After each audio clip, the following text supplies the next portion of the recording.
This is Liberty Island, near Manhattan, New York. And here is our hero, the Statue of Liberty. It's 150 feet tall. It's like 10 giraffes sitting on each other's necks. Compared to the size of a person, you'd have to stand on the shoulders of your 25 friends to reach the torch in its right hand. The concrete base and pedestal make the statue even taller, 305 feet from the ground to the very top. The weight of the statue can be compared to the weight of an empty Boeing 737. But this is only the outer skin of the statue. The metal construction inside, that is, stairs, pylons, and supports, weigh another 125 tons. It's like a small train locomotive, and the concrete base underneath weighs an impressive 27,000 tons. That's like a fleet of 11,000 heavy SUVs, or 180 of the largest blue whales. And this is what the statue looked like 135 years ago. Yes, its color is very different. It's the same color you'd see if you cut through an electrical wire, because the entire statue is made of copper. About 20 years after it was installed, it turned completely green. That's because the air and the frequent rains gradually oxidized the metal. And that metal is extremely thin. Designers could have made those sheets of metal thicker, but then the statue would have been even heavier, and it would have fallen under its own weight. A little thinner, and the severe oxidation and corrosion of the metal would have made holes in the statue. The sculptor had thought well about the construction of the statue, and it took more than 10 years to build it. But it all started with this model, made of clay. It was only 4 feet tall, so you'd probably be taller than this mini Statue of Liberty, even with its hand raised.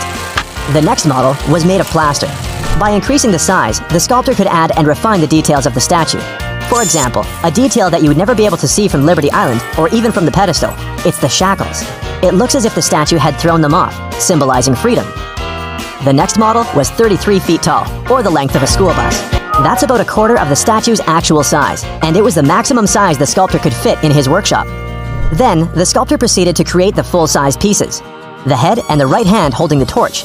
The other hand held a stone tablet with the Roman numerals embossed on it, signifying July 4th, 1776, the day the United States signed the Declaration of Independence. Another symbolic detail is the crown. The 7 rays on it represent the 7 seas and 7 continents. In other words, the entire world ocean and the entire landmass. So it was time to build the final version of the Statue of Liberty. The constructors needed absolutely all the parts of the statue made of plaster first. Here, its head. They took sheets of wood parallel to each other and pushed them against the model. The edges of the sheets were then shaped so that they perfectly replicated the shapes and curves of the statue.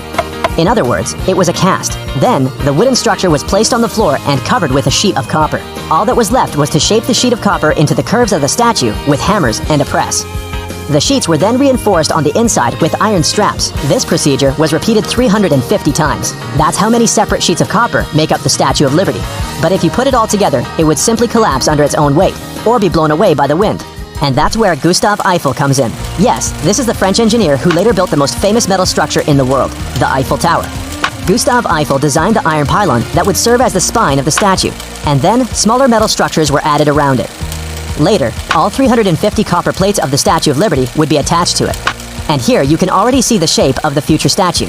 The metal structures repeat the shape of the torch, head, and the tablet in the left hand. Even though this metal structure weighs over 100 tons, it's still quite flexible. So even now, the fully assembled Statue of Liberty sways a bit.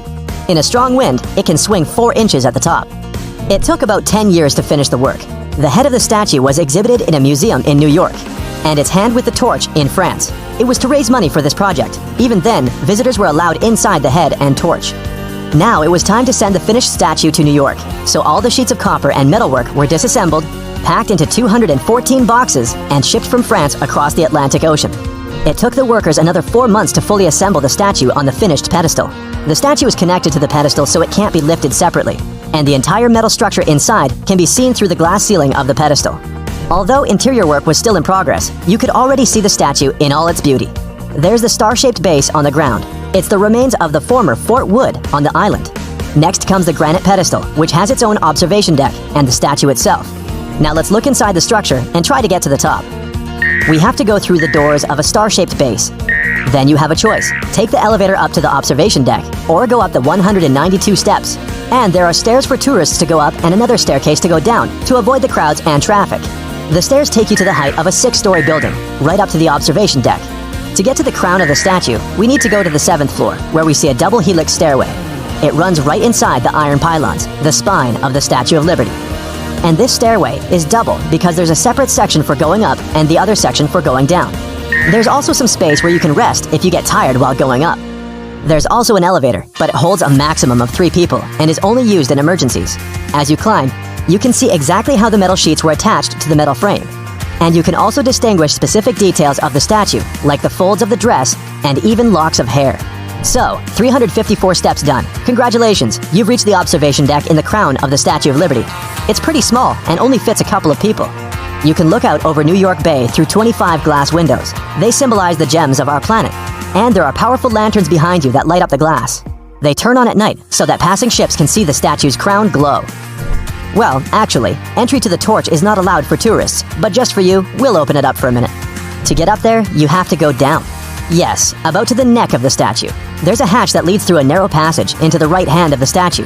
Then you have to go up the stairs to the wrist, and then another ladder will lead you to the handle of the torch.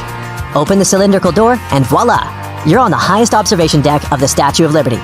For many years now, only workers have been allowed access here. There's gold in the metal the torch is made of, but if you look closely at it, you can see it's not the original torch that was brought here from France. About 100 years after the statue was installed, in 1986, frequent rains and leaking water damaged the torch, and it had to be replaced. At first, the old torch was displayed as a museum piece just inside the pedestal at the entrance. But recently, a new museum was built on the island and the torch was moved there. There's a myth that says the Statue of Liberty is a gift from the people of France to the United States to celebrate 100 years of independence. But money for the statue was raised on both sides of the ocean, and the sculptor himself was inspired to build it in Egypt by the statue of the Colossus. Plus, the statue was 5 years too late for the 100th anniversary of independence. Other rumors say that Thomas Edison once wanted to make the statue speak. He wanted to put a huge phonograph in it, the sound of which could have been heard even in Manhattan. Good thing he didn't, because then it would have been unbearably noisy on the island, and it would have looked creepy.